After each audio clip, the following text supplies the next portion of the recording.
Ya comienza por Radio Hubo, un programa donde 3 extrovertidos periodistas abordan temas de la contingencia con una mirada comunicacional, junto a Nelson González, Ignacio Osorio y Fernando Seymour, director de periodismo de la Hubo. Acá comienza ¿Qué hay detrás? En Radio Hubo.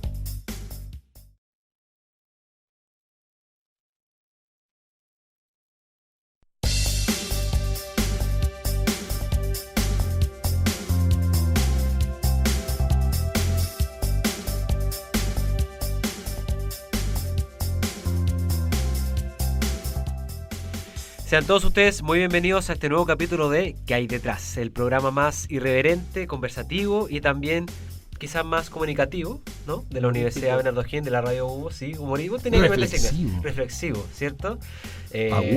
Agudo, grave, sí. Esdrújula, Profundo. No, Esdrújula. No.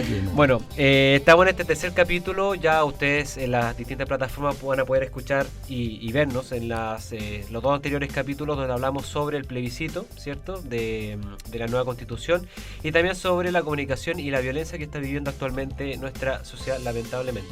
Pero hoy tenemos un nuevo tema, pero antes de eso voy a saludar a nuestros compatriotas, colegas, no sé cómo decirlo en esta oportunidad, pero vamos a decir colegas comunicacionales. Empezamos con Fernando Seymour, director de la Escuela de Periodismo. ¿Cómo estás, Fernando? Bien, pues muchas gracias, Nelson. Yo voy a aprovechar de presentar a Nelson porque siempre nos presenta, pero nunca lo presentamos a él. No, nadie sabe quién es. ¿No? Es un ente. Don Nelson González, periodista, además director del medio de comunicación La Máquina. Bueno, y otras tantas cosas, además, ¿no? Dentro del mundo de las comunicaciones, Sí, el mundo de la docencia. Y afuera también. Vendo polvillo flu allá afuera también en la universidad, por si acaso. Interesante. Sí. Ya. Una ayuda económica. Yo me quedo con el mundo del periodismo. Ya, está bien. Sí, y también tenemos a Ignacio Osorio, ¿cierto? Más conocido como Nacho Osorio. Nacho Todo Osorio, el mundo ¿cierto? puede Nacho decir. Jesús Osorio. El ¿Quién es mismo. Jesús? No tiene nada. ¿Cómo estás, Nacho? Bien, aquí sobreviviendo a este mundo. O tratando de sobrevivir a este Qué mundo. triste. ¿Sí? No sé si triste o feliz. Ambas. Ambas dos, como dicen, ¿cierto? Bueno, pongámonos serios. No sé, otro programa. Estamos en una situación bastante compleja en la actualidad, ¿no? Yo diría que este no es un problema que viene solamente de este gobierno actual de Gabriel Boric, sino que es un problema que se viene arrastrando hace muchos gobiernos, que tiene que ver con las improvisaciones contra el nivel de comunicacional hacia afuera que quiere transmitir un gobierno. Y en ese sentido hemos visto muchos discursos políticos que están siendo un poco dominados por las redes sociales. Incluso, no me acuerdo qué político fue que mencionó de que el gobierno se está informando por Twitter, ¿no? Teniendo esa base como, digamos, informativa para comenzar nuestra discusión, que por supuesto le dejamos la invitación a quienes nos escuchen y quienes nos ven. ¿Qué le pasa a usted con estos errores comunicacionales que ven del gobierno? Por ejemplo, lo que pasó con la ministra Isquia Siches, que dijo algo y al final no era, que la ministra Janet Vega haya mencionado de desarrollo social, haya mencionado que estaba en contra de lo que dictaba su propio gobierno, que estaba por el tema del apruebo, que después que no. Entonces, ¿qué le pasa a usted cuando ven esta, no sé si incoherencia, pero esta falta de coordinación de las comunicaciones en el gobierno actual? Fernando. Fíjate que siempre se habla desde la teoría de lo importante que es un relato, ¿no? Cuando un gobierno asume, o una autoridad, un alcalde en campaña, después gobernando, buscando la reelección, el relato. Y ese relato se supone que es una historia que sensibiliza a tus seguidores, a la oposición, etc. Pero ese relato a veces suele ocurrir, que carece de algo continuo. Y se transforma más en acciones, que muchas veces son salvavidas del momento, o reacciones más que proactividad. Entonces, cuando no hay un relato de fondo que aúne a todos los equipos que debieran estar participando en torno a eso, ocurre lo que tú planteabas, Nelson, que empiezan a haber discrepancias de opinión o sensibilidades distintas frente a cualquier hecho. Uno podría decir, hay que alinear a la gente, no necesariamente, pero sí darle un fondo para que no se cometan esos errores comunicacionales que terminan siendo acciones más personalistas, individuales, y ahí uno entra a cuestionar. La gente, o un ministro, un subsecretario, opina distinto a la, se supone, comillas, relato del gobierno porque quiere figurar por su cuenta, está buscando una agenda propia, o no hay un consenso, no hay un plan comunicacional que diga vamos a actuar de tal manera, vamos a buscar estas acciones que nos permiten a su vez obtener tales desafíos o tales objetivos. Pero si cada uno va a estar reaccionando en función de cada hecho puntual, por supuesto que son distintos criterios, ¿no? Hombres, mujeres, jóvenes, viejos, con más experiencia, con menos experiencia, cada uno reacciona de distinta manera. Es curioso que, te doy el paso, Nacho, que es curioso que este gobierno es muy distante a lo que hacía el gobierno de Piñera, en el sentido de que Piñera era casi el protagonista del gobierno, aparecía en todos lados, en cualquier tema aparecía Piñera, los ministros eran como los escoltas del presidente, ahora al revés. De hecho, me acuerdo que cuando se presentó el plan de la macrozona sur, la que habló fue Isquia Siches, obviamente porque es su cargo, pero el presidente no estaba. Estaban todos los ministros menos el presidente. No es casualidad. No es Que casualidad. no haya querido ir. Sí. Había que ir a explorar primero qué ocurría. Sí, entonces te doy el paso a ti en ese caso, Nacho, sobre qué sientes tú cuando ves como un poco la distancia que hay entre lo que comunica el gobierno en general a lo que en realidad quieren ellos dar a conocer. ¿Tú crees que hay una incoherencia desde dentro o crees que igual las redes sociales han tenido alguna importancia en mostrar un lado equivocado del gobierno, en el sentido de tergiversar la información y mostrarlo de otra forma?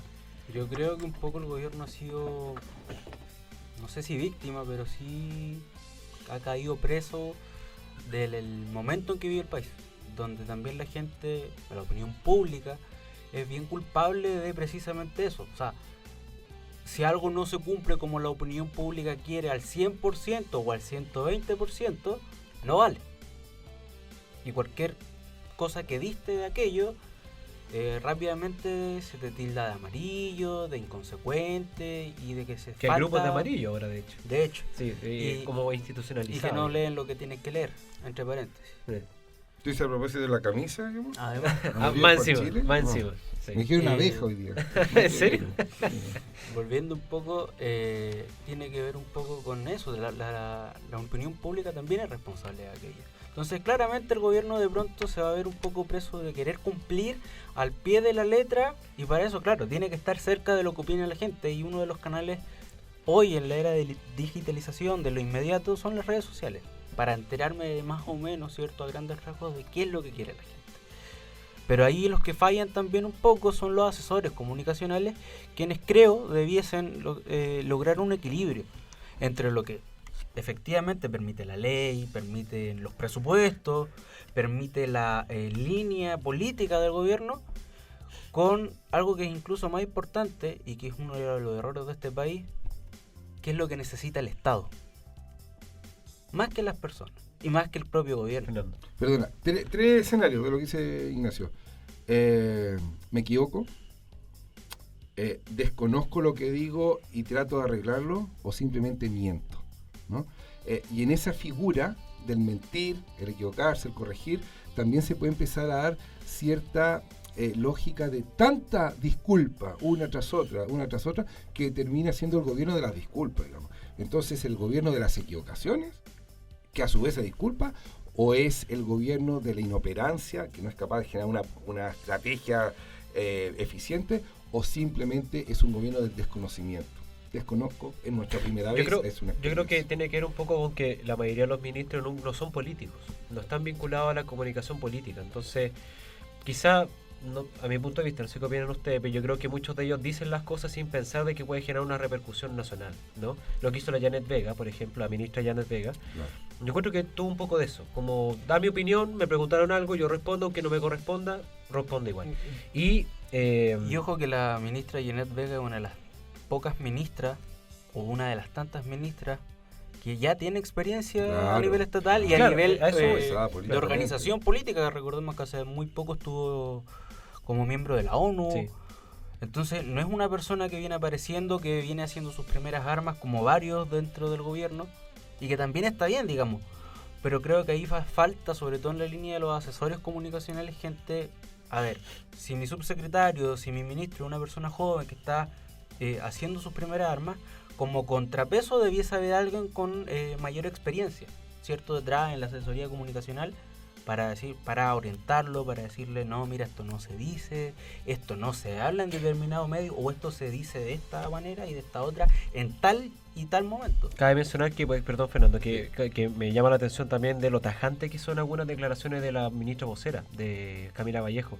Cuando le preguntaron lo de la tercera vía por el plebiscito, dijo no hay ninguna forma, y en cambio otras personas, hasta la gente de la derecha dice sí, tenemos esta opción, pero el gobierno es súper tajante, en ese tipo de cosas son tajantes. Y ahí yo creo que tiene que ver mucho la crianza política, por decirlo de alguna manera, de la que viene Camila Vallejo, ¿cierto? La vocera de gobierno, que es una tradición bastante más sólida, ¿cierto? Que el Frente Amplio, que no alcanza a tener 10 años de antigüedad, De hecho sí.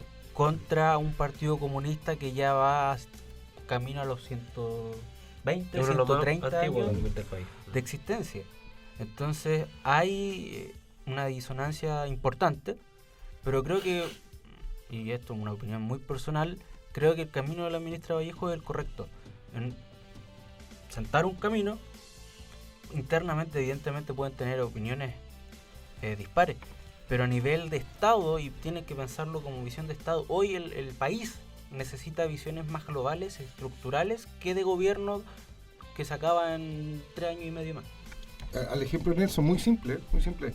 Si la ministra Vallejo, vocera del gobierno, la principal voz de difusión comunicacional del gobierno, abre una puerta 1 milímetro de una posible tercera opción a la apruebo y al rechazo, ese mismo día, en los titulares de diario, en los portales web, se acaba o comienza a acabarse el apruebo, ¿no? Entonces, ahí hay una estrategia comunicacional muy importante. No abrir espacio para algo, puesto que el abrirlo ya lo instalas.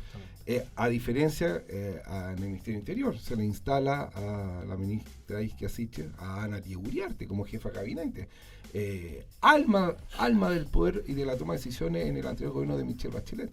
Estrategia comunicacional, sí, claro, pero restrictiva. Ahí tenemos como un cierto desequilibrio a la vista, ¿no? Entre dos ministerios, ¿no? Hay un juego entre la ministra Siches, digamos que es su primera experiencia política grande, porque no ha sido senadora, no ha sido diputada, y Ana Uriarte, presidenta del Colegio Médico nomás. exactamente, sí. Claro. Que ya tiene una trayectoria política considerable, no por nada trabaja con la expresidenta Bachelet durante bastante tiempo, es parte de su círculo más cercano.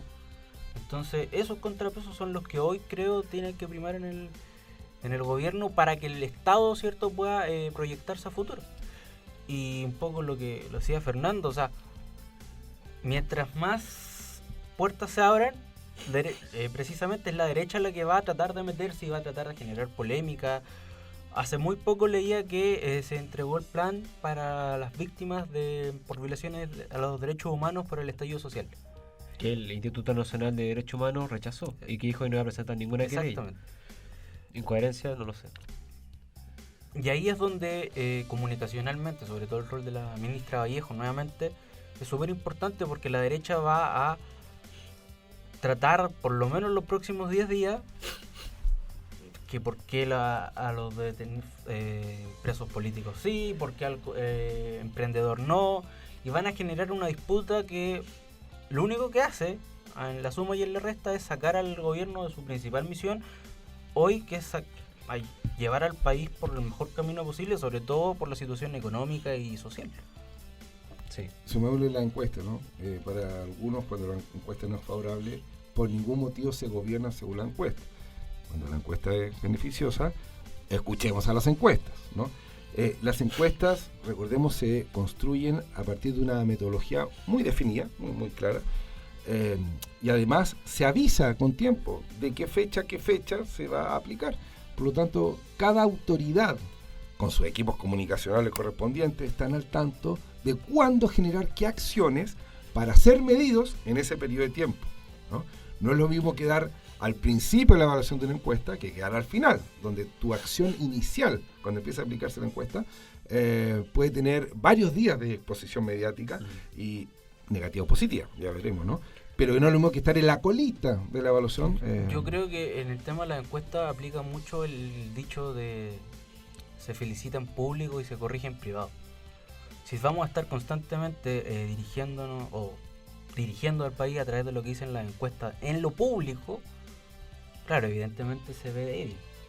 pero si internamente se usan las encuestas para entender en qué situación está el país y qué es lo que hay que hacer, creo que está bien. ¿Y por qué lo digo? Porque evidentemente es necesario un respaldo numérico y estadístico frío, por mucho de que se busque la historia detrás. A propósito del nombre del programa, es necesario el número frío para entender qué es lo que hay que hacer. Pero peor aún es cuando ya ni siquiera es una encuesta, cuando gobiernas o tomas decisiones a través de las reacciones de Twitter u otra red social, digamos. ¿De qué estamos hablando ahí? Dejo la pregunta instalada antes de irnos a la primera pausa musical, ¿cierto? Siempre muy coherente con lo que estamos hablando en este capítulo. Dejo la pregunta instalada para que la conversemos volviendo, que es ¿qué hay detrás de la desaparición del presidente Boric en ciertos actos de gobierno? Entonces vamos a escuchar a la artista nacional Pascuala y la Vaca junto a su grupo La Fauna con la canción Ya no estamos para mentiras.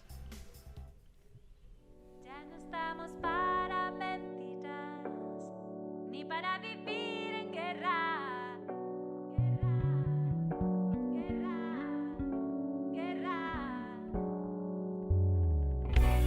ya no estamos para mentiras, ni para vivir en guerra. Ya no estamos para mentiras, ya no va, ya no da, ya no va. En este carnaval es el último día y se cayeron las máscaras. Adentro traes un sol que nadie puede tapar, que nadie puede apagar.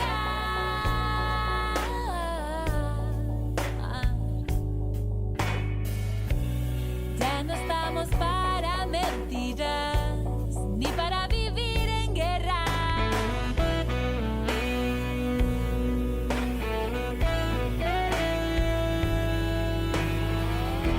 En este carnaval todo es impunidad. ¿Qué fue lo que hizo mal Fabiola Capital? Toparse con un mal, con licencia para matar. En este carnaval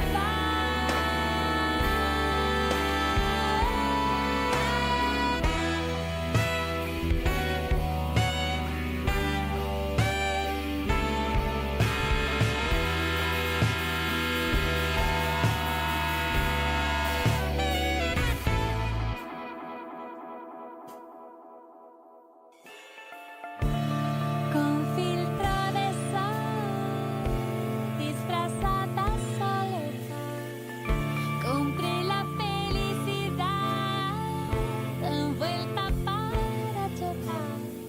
En este carnaval, fiesta y moralidad. En este carnaval es el último día y se cayeron las máscaras. Adentro traes un sol que nadie puede tapar.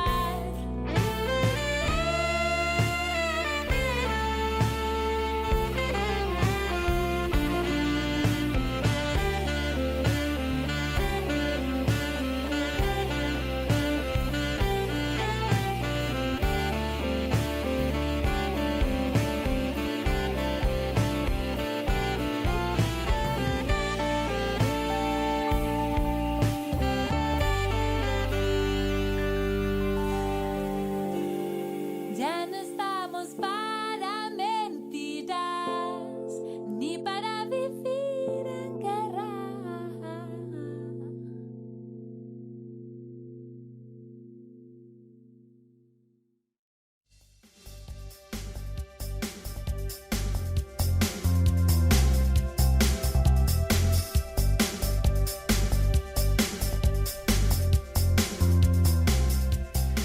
Volvemos a ¿qué hay detrás? ¿Cierto? Estábamos escuchando a la artista nacional Pascuala y la Vaca junto a su grupo La Fauna. Para mí uno de los grupos más interesantes del folclore nacional actual.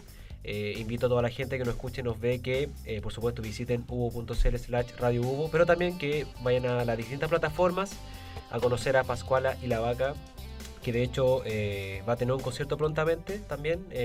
No sé fecha, pero sé que va a estar haciendo conciertos, una gira nacional incluso. En este año 2025. ¿no? Exacto, 2030. 2030.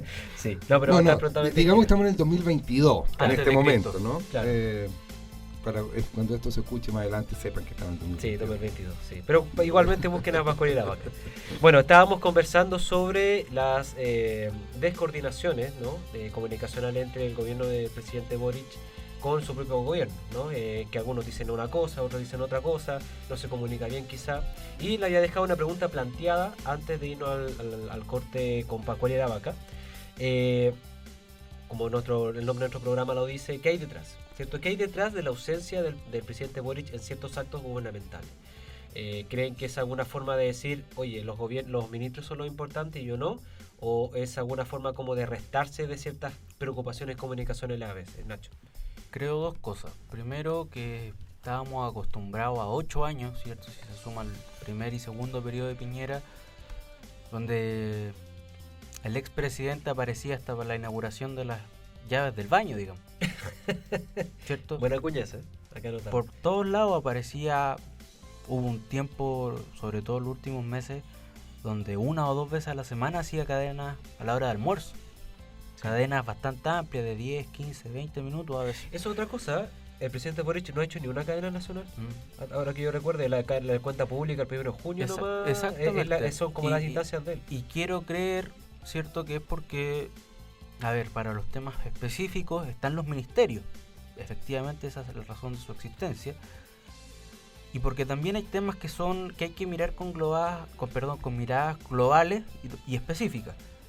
Y en las miradas globales deduzco, ¿cierto?, que el presidente está trabajando en aquellas. Okay. Por ejemplo, el conflicto de la Araucanía, no de la macrozona sur, porque eso no es ninguna macrozona sur, digamos, es el territorio del Gualmapu. Por ejemplo, en el tema de los alimentos. Por ejemplo, en el tema energético, que son todos temas que hoy y hace algunos años ya están desencadenando una crisis. Entonces hay que abordarlos desde ya, porque además somos un país que estratégicamente, en temas de agua, en materias de petróleo, nosotros no tenemos petróleo, pero tenemos agua. Entonces hay que buscar la mejor manera de adaptarse, ¿cierto?, al periodo que viene, no solo en Chile, sino que en el mundo. A propósito del programa anterior, del segundo capítulo, que lo pueden escuchar y ver en las distintas plataformas, estábamos hablando un poco sobre la comunicación en tiempos de violencia, en la callejera sobre todo. Y curiosamente ha habido autoridades del país que han sufrido encerronas, ¿cierto? Alcaldes, autoridades. Y yo pienso, no sé, ahí te dejo la palabra a ti, Fernando, que este gobierno de alguna forma no ha sabido transmitir las estrategias para evitar este tipo de situaciones a nivel nacional. Ocurrió con el desalojo de ambulantes, suele pasar en Providencia, siempre pasa, en Santiago. ¿Pero tú crees que el gobierno ha dado señales correctas sobre esta materia de violencia en general o tú crees que se ha distanciado un poco pensando en su ideología política? No es lo mismo ser oposición que ser gobierno, ¿no? Y a este gobierno le está ocurriendo eso. Este mismo grupo de autoridades que en su momento encabezaban las marchas del 2011, ¿no?, sus respectivas universidades, sectores escolares también con secundarios con mucha presencia, enfrentarse a la violencia desde el poder, desde la autoridad, desde la toma de decisiones, desde la presión de las redes sociales, desde la presión de las encuestas, por supuesto que implica una toma de decisiones mucho más compleja, ¿no?, más sensible que simplemente una proclama, o un comunicado, o una denuncia, una cuña, como decimos en periodismo, ¿no? Comunicacionalmente está generando mucho impacto aquello, y eso se está instalando. Los mismos, se repite este discurso, los mismos que criticaban hace un rato, ahora tienen que agachar la cabeza y recurrir, por ejemplo, a la Fuerza Armada, por ejemplo, a la Fuerza Pública, por ejemplo, al orden, al cierre, a la restricción. A la Ley de Seguridad del Interior del Estado. Por ejemplo, además, que sería como la medida máxima que hay en este país cuando se trata de restringir la libertad, ¿no? Entonces, lo que hablamos de los equipos comunicacionales, y colgándome un poco también de lo que plantea Ignacio, la pregunta de por qué el presidente Boric no está presente, recordemos que cuando presenta a su gabinete, ¿no?, a su grupo de ministras y ministros, en el frontis, ¿no?, del Museo de Historia Natural, en la Quinta Normal, insistió en la horizontalidad, y como tal, está lo que decía Ignacio, los temas son propios de los ministerios, por lo tanto son los ministerios, con las y los ministros, quienes deben encabezar, quienes deben resolver. Sin embargo, hay ciertas figuras que uno podría decir que llaman la atención. Cuando el presidente Boric prefiere figurar en situaciones mucho más pedestres, muchas cotidianas, ¿no? de ir quizás a un lugar sin fuego artificial, sin inaugurar nada, una visita, versus no estar en la cumbre o en una reunión que convoca a mucha gente, ¿no? Eso también comunicacionalmente hay algo. Recordemos que Pablo Paredes, ¿no? Quien encabeza la SECOM, la Secretaría de Comunicación, que ha sido muy cuestionado últimamente por lo mismo. De hecho, ya ha sido postulado para ser ministro de las Culturas, porque es muy allegado a Boric. Así es. Entonces aquí... Y el escritor. Aquí un asterisco. Premios de consuelo en el mundo de las comunicaciones. Nosotros el periodismo tal vez estamos más atentos a aquello, porque lo estudiamos, lo trabajamos, lo enseñamos, ¿no? Aquí en la universidad. Y nos preocupa que las comunicaciones sean premios de consuelo. Las comunicaciones tienen que estar los que mejor sean capaces de generar una política comunicacional. Cuando se dice premio consuelo una subsecretaría, premio consuelo una seremía, premio consuelo algún puesto. Es lo que pasó con Bárbara Figueroa, con la embajada de Argentina. Premio consuelo. Entonces... o cargo de confianza del presidente.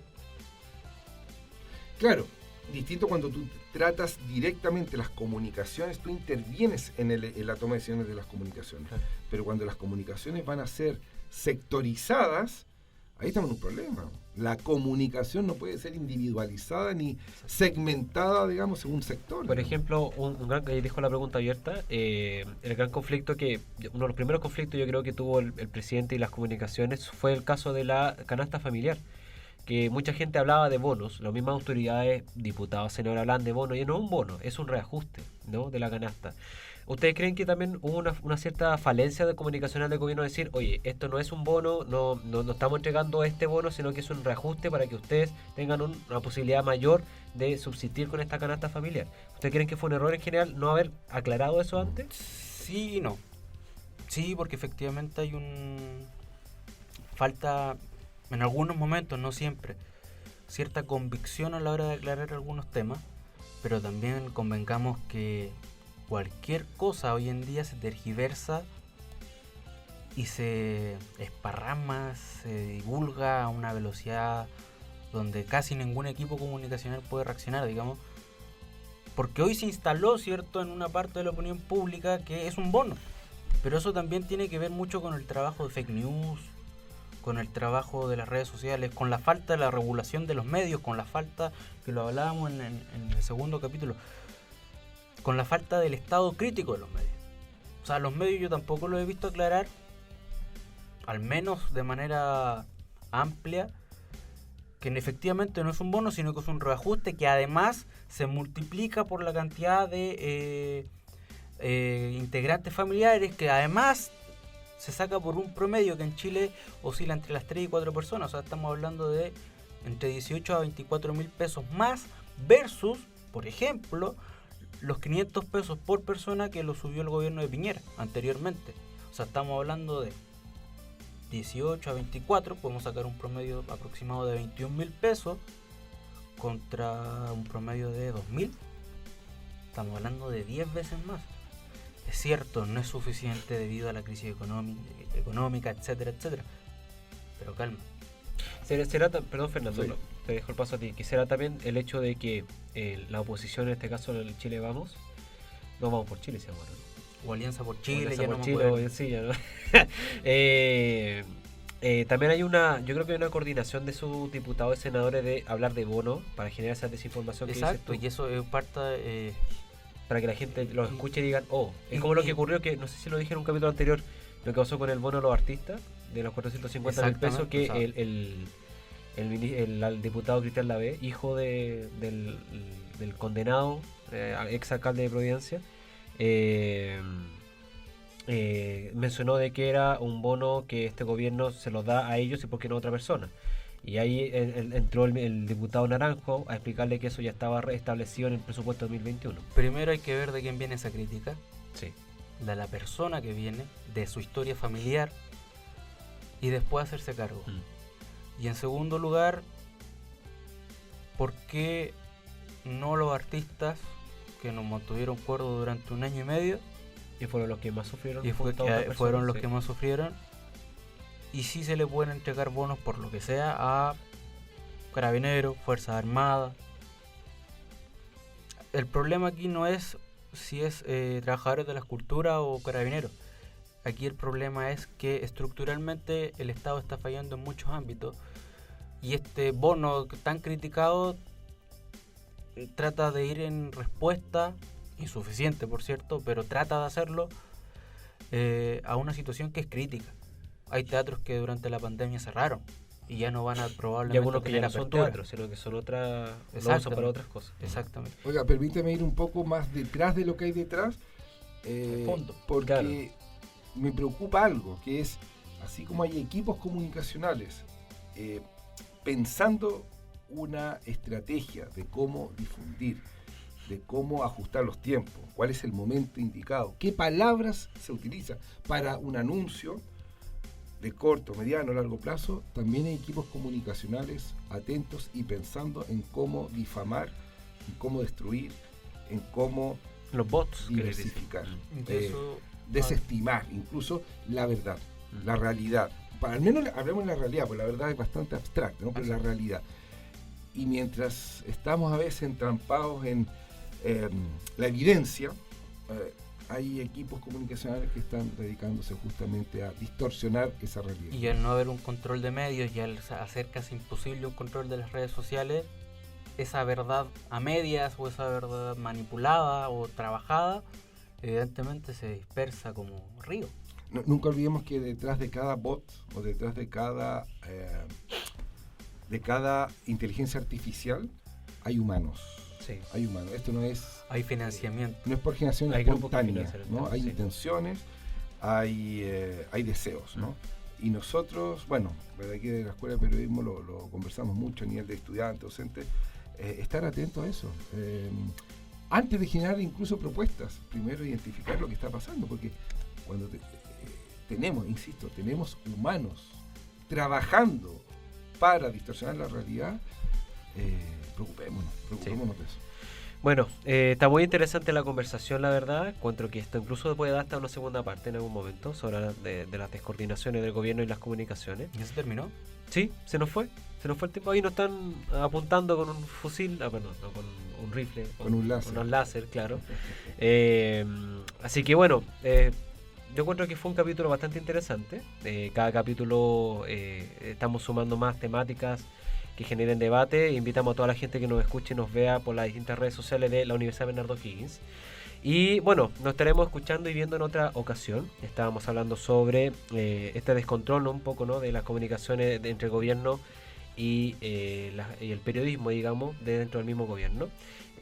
Aprovecho de despedir a Fernando, muchas gracias como siempre. A Gracias, Ignacio Nelson. también, Muchas ¿cierto? gracias. Muy atingente como siempre.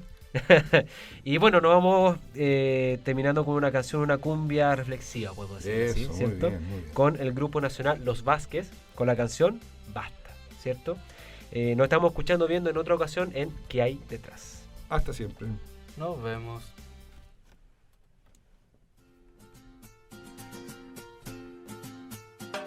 Aburridos de esperar a que abran sus oídos y se dignen algún día a escuchar nuestro canto. Solo les importa cuánto tienen en el banco. No puede seguir así. Tenemos que cambiarlo. En las calles, estudiantes reclamando su derecho de aprender con dignidad y no endeudarse hasta el cuello. Hoy la educación es pura plata, puro cuento. No puede seguir así. Tenemos que cambiarlo. Basta de limosnas y promesas, basta de mentiras, basta de ofertas. Ahora escuchen nuestra voz. Basta de limosnas y promesas, basta de mentiras, basta de ofertas. Están sordos de ambición. Oh no, no, no. Oh no, no, no. Hola, señora María. otra vez subió el pan. Todo sube, no dan tregua. Y al final los que son pobres son más pobres y los ricos son más ricos. La miseria, esa es la condena por girar en esta rueda. No puede seguir así. Tenemos que cambiarlo.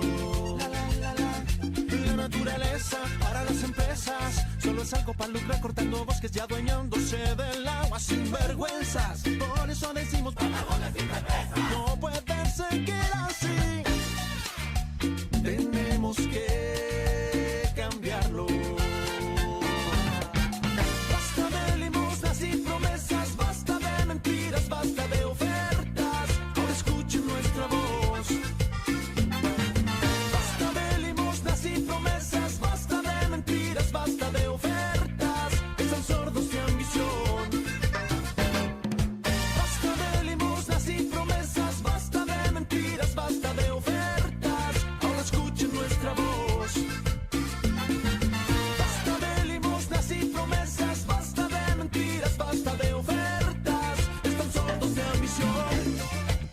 Oh no, no, no. Oh no, no, no. Esto fue ¿Qué hay detrás? Por Radio Hubo, junto a los periodistas Nelson González, Ignacio Osorio y Fernando Seymour, director de periodismo de la Hubo, hablando de la contingencia desde la mirada comunicacional y analítica.